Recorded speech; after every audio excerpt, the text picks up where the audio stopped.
What is up, YouTube, and welcome back to another Rent-A-Girlfriend manga review. We are on chapter 437, and this chapter should be pretty exciting because this is the chapter where Kazuya / Mami should be taking their driver's test to get that license. So we already know Kazuya's gonna come into this driver's shit and he's gonna lock the fuck in probably. He's gonna get the license, he's gonna come out, and we're gonna start banging Chizu in his car, you know what I'm saying, dude? All the fun stuff. Hopefully that's what happens in this chapter. I'm excited to see it, man. Anyway, we start off with our cover photo for this chapter, and of course, it's Mami looking all cute and shit, per usual, you know what I'm saying? Probably gonna ruin Kazuya's life in this chapter already, man. I mean, we'll see what happens, man, but hopefully Kazuya can fucking pass the driver's test. That's really all I care about this chapter, to be honest.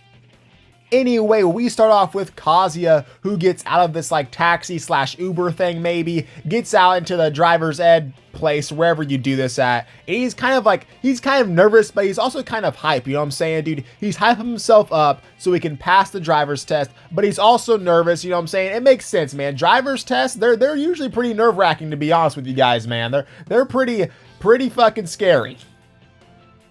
And another thing that's interesting on this page is that we get a time frame once again. We see that this is 1 week before July 11th right here. Okay, so this is pretty important, man. We're leading up to the chapter where we finally get to see the date, probably the most hyped chapter of Rent-A-Girlfriend ever that's ever been released ever in my entire lifetime, you know what I'm saying, dude? But we see Kazuya, he walks into the building, and of course Mami is there. I mean, what are the chances that they have the test on the same day? I have no idea. So Kazuya kind of approaches Mami here. He starts trying to talk to her a little bit. And I mean, he's talking about, you know, the weather, how it's a great day to take a driver's test, all the bullshit you can think of. And I mean, Mami is just like, she might be emo. She might be fucking emo, not saying a word back to this guy, bro. She goes, yeah, like, buddy, start a conversation with me. Are you nervous? Like, what is happening? But you can see here, Kazuya, like, ends up sitting, like, 5 chair lengths apart from each other for some reason. Don't know why that is, man. Of course, Mami seems distant as usual, you know what I'm saying, dude? But Kazuya, it's pretty impressive that he's trying to start a conversation, you know what I'm saying, dude? So shout out Kazuya, learn the communication skills. Anyway, Kazuya thinks back on this entire, you know, situation with Mami here, and basically the history of like this driving arc they're going through, right? And I mean, Kazuya, he's confused a little bit, man. Like, Mami hasn't really been clear about anything in this driving arc whatsoever, man. Like, she has not been forward at all, so it makes sense why Kazuya is a little bit confused here. He's thinking about, you know, what she said in the car a couple of chapters ago, all the bullshit, and Kazuya just seems to, you know, not really understand what's happening, and Mami, per usual, is saying nothing to help the scenario. So I mean, they're kind of just like sitting there not really doing anything. But then Kazuya kind of starts being a little bit negative here. He says that Mami could have been toying with him the entire time, which I mean is negative, but I mean it's also a realistic possibility, obviously, right? We know Mami, we know what Mami does, man. She's a liar, she's a manipulator. We know how Mami acts, so it's not out of the realm for Kazuya to think this. But I mean, I think it is also pretty clear that Mami is definitely different in this driving arc. Like, she is a lot more, I want to say, shy, right? She does not really like push anyone anymore. She's kind of just like chillaxed in her own world, I guess. But another interesting thing about Kazuya right here is that he seems to not really even care that much, to be honest. I mean, you can see on his face that he really has no worries about the Mami situation at all, man. He's kind of just set it aside and he's like, all right, you know what? I'm gonna do whatever I want to do here, you know what I'm saying, dude? But I mean, he's reminiscing back on Mami, and I think in his heart, you know, he wants Mami to, you know, be happy, right? Like, why would Kazuya, you know, want anyone realistically to be sad in the first place, right? I think he's noticed that with Mami in these past few chapters, as Mami seems a little bit distant, maybe a little more sad a little bit. And I mean, Kazuya literally says it out loud right here. He says, I want Mami to be happy, right? Kazuya wouldn't want Mami to, you know, be sad all the time. But then he like kind of goons out right here on the bottom, man. He says, even if she doesn't like me at all, and like everything was just playing, you know what I'm saying? If we don't have sex, all the gooning stuff that Kazuya thinks about, you know what I'm saying, dude? But I mean, it's going to be interesting how Mami acts in this driver's thing, right? I mean, it's going to be interesting. If it's anything like the mock thing we were looking at a couple chapters ago, it's going to be Kazuya and Mami in the same car, which is going to be interesting, I guess. And Kazuya basically keeps talking about, you know, how he wants Mami to be happy and all the bullshit, you know, you can imagine all the shit, right? But I mean, it's kind of interesting that Mami has said virtually nothing for the first half of this chapter, you know what I'm saying? I mean, what is Mami gonna say here? Like, how does she, like, talk to people now? Because, like, she's been doing literally nothing this entire time.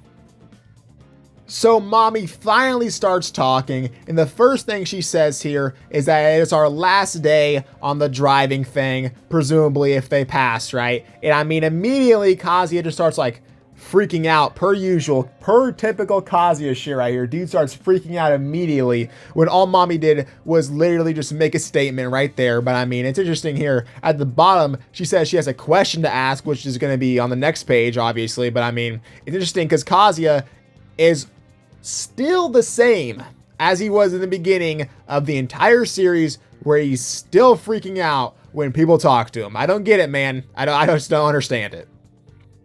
And of course, you know, Kazuya kind of starts freaking out at the top here a little bit about this question. But the question is right here. It says, how can you love Chizuru so much, right? So it seems like we're getting a little bit more philosophical and a little bit more info on how Mami is nowadays, right? Where she is now and how she acts and all the bullshit, right? And, you know, I guess maybe she does like Kazuya, right? But it's like, you're bringing up Chizuru, which is kind of weird to do if you like someone like that. But I mean, whatever, I guess. I don't know. Maybe it's the fact that Mami thinks that she can't love anyone or something like that, right? But it is interesting. And I mean, it seems like Mami is kind of getting more philosophical here as we go on. She's talking about how love isn't always, you know, a correct option, or it's not 100% right. She says, for example, if a person I were to like, you know, if I like them, right, it's not that they're 100% trustworthy, right? Like, it's not like I can just immediately trust them because I like them, right? So it seems like Mami has a little bit of backstory happening here with maybe her ex-boyfriend or whatever, whoever the fuck the guy was back in, like, the forever ago in the mall or whatever the fuck, whenever the bout was, man. But it seems like Mami's going through a little bit of trauma right there, maybe for that reason. So as Mami is getting more and more philosophical as we go on, it leads into Kazuya thinking more and more about how to like respond to these questions and stuff, right? So you can see he's thinking here, and he starts out his answer by saying, I remember what Chizuru said, which is going to be on the next page. But I mean, it is interesting that Kazuya does have an answer for this question where it's like, sure, I mean, you theoretically, you really can't trust Chizuru, right? She has been shown to not really be trustworthy a lot of the time, you know what I'm saying, man? She's a little bit unstable as a human being, I will say that, but we'll see what Kazuya thinks here. So Kazuya remembers this play where Chizuru was acting, and she was talking about how she would rather be the one who was giving love than the one taking the love, which I guess that makes sense, right? But she also goes into depth on how about, like, if you can't trust anyone in the world, then there is no love to give in the world, which that also makes sense, you know what I'm saying? So Kazuya is kind of spreading that knowledge to Mami here. He says, I think she's completely right about that. So it's interesting that you could learn, I guess. I mean, I don't know. She brought up Chizuru in the first place. Mami did. So it's interesting that Kazuya is like teaching Mami some ball here.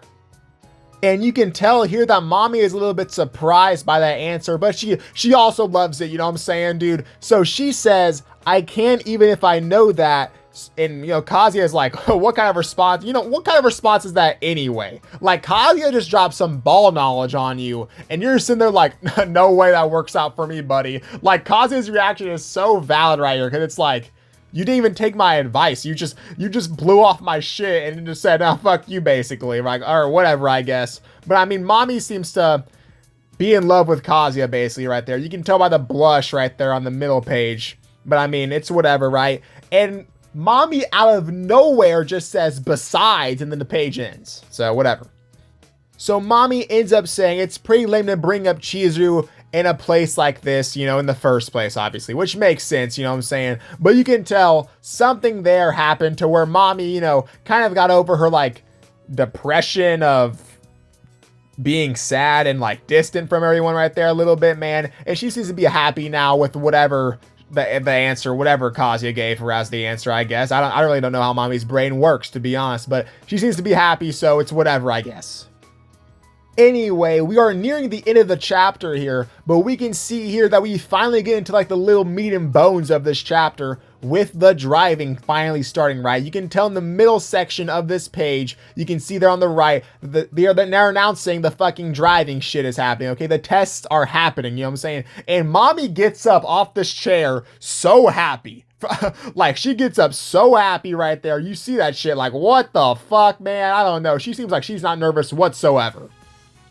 Anyway, we get into the actual test now, and you can see that it's exactly like the mock thing we did a couple chapters ago, where it's Kazuya and Mami in the same car, and I guess they're gonna switch off, you know, maybe like halfway through or something, right? But you can already tell that it's looking like it might go to shit here, because instead of locking it on the road like you're supposed to do as a driver, Kazuya is instead thinking about a whole different thing, right? And that is, of course, what Mami said to him, you know, this entire chapter basically, right? So you can tell that something's bad's about to happen here, to be honest, man, because he is not locked in on the actual test. And Kazuya is still thinking about Mami for some reason, man, when he needs to be locked in on the road. But he gives himself a little bit of motivation here at the end of this page. He says the job hunting, all the things he's been working towards, you know, the workouts, the driving stuff, the date, all of it's going to be absolutely flawless. That's basically what he's saying. He's giving himself a little bit of boost, self-confidence stuff happening. You know what I'm saying? I appreciate the Kazuya's self-confidence because it doesn't really happen a lot in this fucking manga, to be honest. But then this chapter might end off with one of the worst scenes I've ever seen in Murder Girlfriend, to be honest. And it's Kazuya hitting a curb on the test, my guy. This dude hit a curb on the test, and I mean, it's just like, does he fail now? Like, I think, see, this is the question we gotta be asking ourselves now, because it's like, how many points does that deduct off? I don't know how it works in Japan, to be honest. I don't know how drivers' tests work in Japan, but I mean, I feel like in America, if you were to hit a curb, like, you'd be cooked immediately, to be honest. I don't know if there's ever, like, coming back from that, to be honest, man. So hopefully Kazuya can bring it back, but I just don't know about that, man. Hitting the curb is kind of fucking crazy.